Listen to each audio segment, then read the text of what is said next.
Today, the global market for video games is about $100 billion, and roughly two-thirds of American households have at least one person who frequently plays video games. Who'd have thought sitting on Utushi all day could make this kind of cash? Video games have been around for decades and are available on a wide range of platforms, including arcade systems, home consoles, handheld consoles, and mobile devices. They are frequently at the cutting edge of computer technology. Welcome to the Geeky Sama, where we take you through all the arena has to offer. Subscribe and get ready to dive into this crazy topic. The video game business saw several highs and lows between the arcade games and contemporary video games. Computer games, CDs, and joysticks were a few innovations that kept the business moving forward. But a few of these video games also got themselves into hot water. Yet in terms of gaming, the present is upbeat and hopeful. Virtual reality and augmented reality technologies have improved the gaming experience. According to USA-friendly PokerSites.com, online gambling is also regarded as a subset of gaming. Also, the abundance of mobile gaming apps has made gaming enjoyable and practical. Space War, a computer-based space combat video game, was created in 1962 by Steve Russell at the Massachusetts Institute of Technology for the PDP-1 program. Data Processor 1, a cutting-edge computer that was mostly used in academic institutions at the time. It was the first video game that could be installed on several different computers.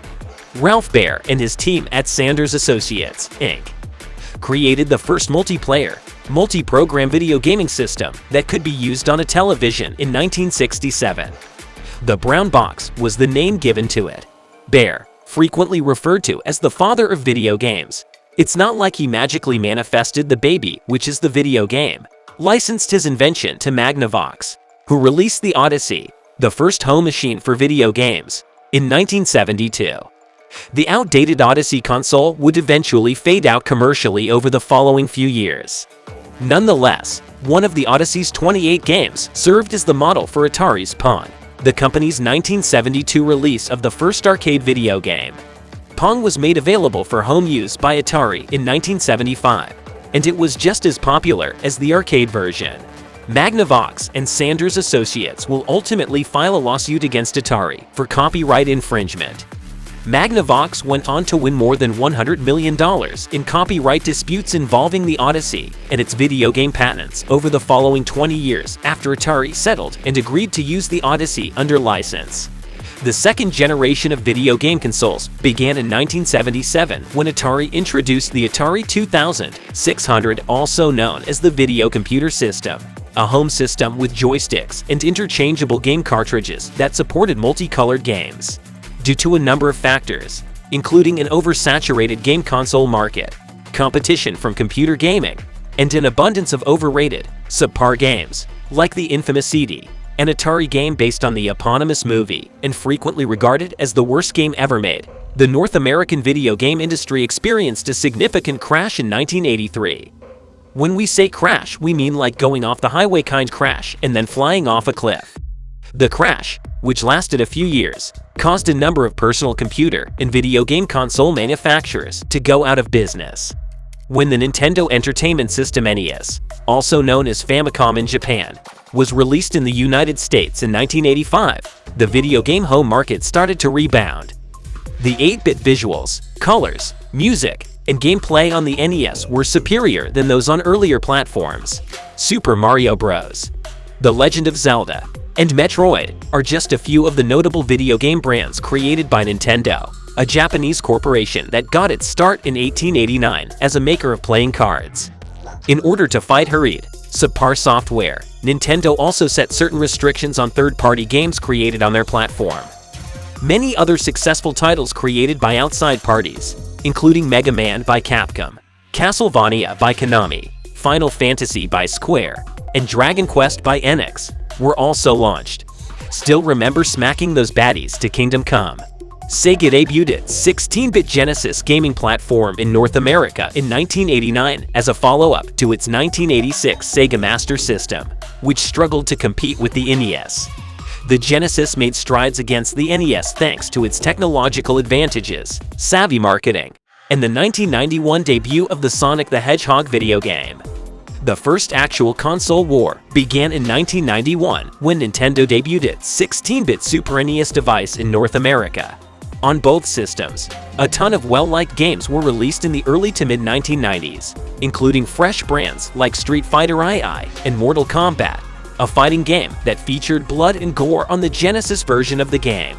Sega established the Video Game Rating Council in 1993 in response to the violent game in order to offer detailed labeling for every game sold on a Sega home console. The council later inspires the creation of the Entertainment Software Rating Board, an organization used today to evaluate the quality of video games. With the premiere of the Super Mario Bros.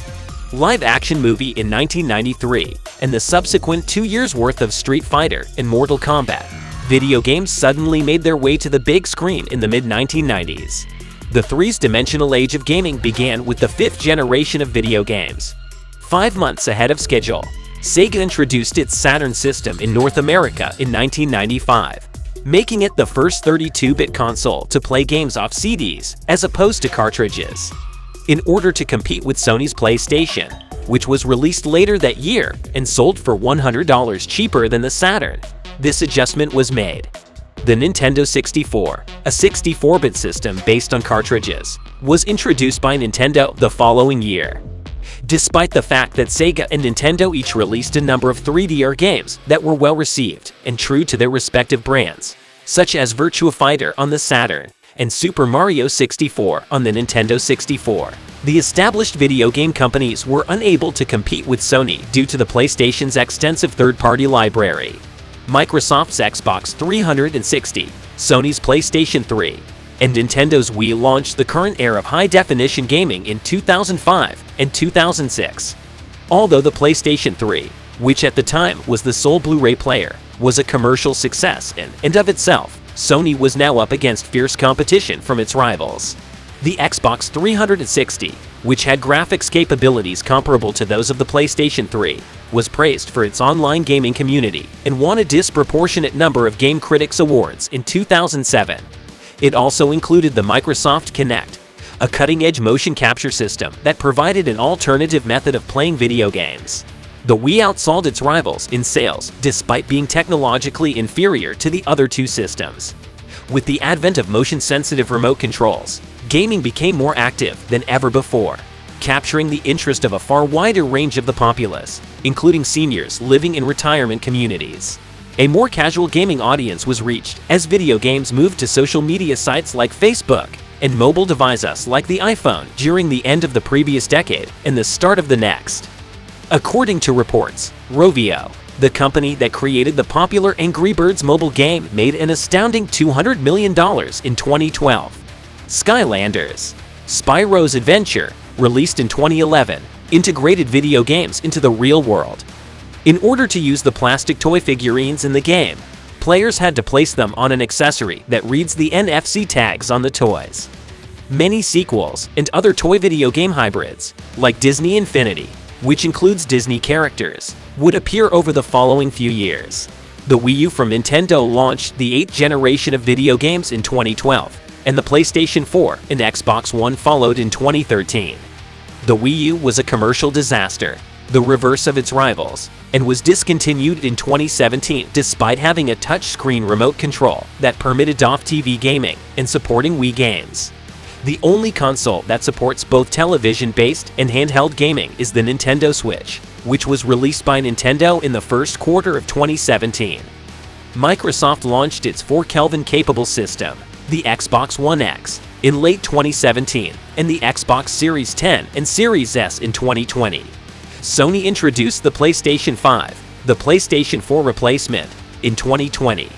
Both Sony and Microsoft are presently focusing on virtual reality gaming with their newly updated consoles, a technology that has the potential to alter how players interact with video games. Since the 1990s, virtual reality systems for video games have been a goal for VR technology, but their development has been stymied by their high cost and impracticality for consumer sales. One of the first attempts was made by Nintendo in 1996 with the release of the Virtual Boy, which employed a monochrome stereoscopic display to simulate 3D. Nevertheless, the device was unusable and failed to attract developers, which led to its commercial disaster for Nintendo. With the creation of the Oculus Rift by Palmer Luckey in the early 2010s, advances in consumer-ready VR gear were made.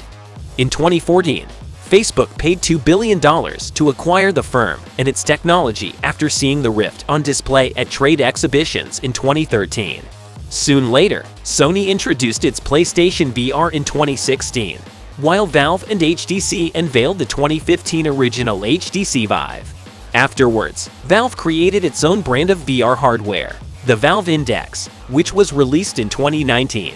While many VR games utilize the immersive nature of VR more effectively than flat-screen games, Half-Life: Alyx, a release by Valve in 2020, was the killer app for VR. Half-Life: Alyx increased sales of the Index and contributed various fresh concepts for incorporating first-person shooter games into a VR app. When we entered the 2020s, the idea of the metaverse became more well-known. The idea of a metaverse is based on using more sophisticated technology, like virtual and augmented reality, to create immersive worlds that can be used for social and entertainment functions, as well as for personal and business purposes, giving the user the ability to earn from participation in the metaverse.